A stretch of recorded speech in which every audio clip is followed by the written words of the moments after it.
गांव में पहले लोग कहा करते थे कि मेहनत से पढ़कर इंजीनियर और डॉक्टर बन जाओ, नहीं तो टीचर और क्लर्क बनना पड़ेगा। अगर ये भी नहीं बने तो पुलिस वाले तो बन जाओगे, और ये कुछ भी नहीं बने तो नेता बन ही जाओगे।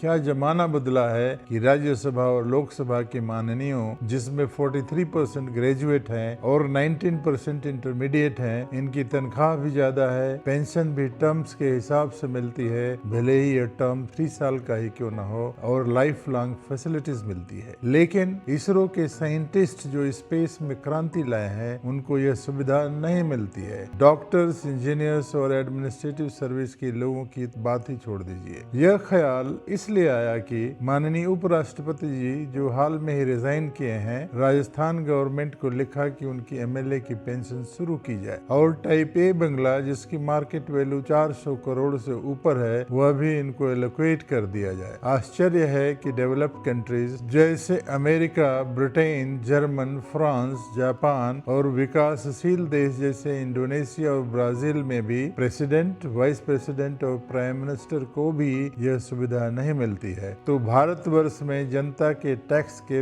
पैसे से ही क्यों? अब जब देश का मिडिल क्लास और अपर मिडिल क्लास 2-3 बेडरूम के फ्लैट में रह सकता है, तो इन माननीयों को 1.5 से 2 एकड़ की कोठी क्यों चाहिए? यह सुविधा अंग्रेजों ने अपने लिए बनाई थी। इससे फर्क ये पड़ता है कि वे भी उस मानसिकता से ग्रसित हो जाते हैं जिससे जनता की सेवा के भाव का द एंड हो जाता है। हमें उन महान नेताओं जैसे लाल बहादुर शास्त्री, जो प्राइम मिनिस्टर से रिटायर होने के बाद भी अपनी फिएट कार की ईएमआई भी नहीं दे सके, और न ही उनका अपना घर था। इसी तरह भूतपूर्व राष्ट्रपति doctor Rajendra Prasad, ex CM व डिफेंस मिनिस्टर मनोहर पारिकर, भूतपूर्व मुख्यमंत्री कर्पूरी ठाकुर इसके ज्वलंत उदाहरण है। डॉक्टर एपीजे अब्दुल कलाम का उदाहरण तो न भूतो न भविष्यति जैसा है। निसंदेह इस समय भी वेल एजुकेटेड, ऑनेस्ट और जनता की सेवा और राष्ट्र के विकास में काम करने वाले भी नेता हैं, लेकिन अफसोस कि उनकी संख्या कम है। धन्यवाद, नमस्कार।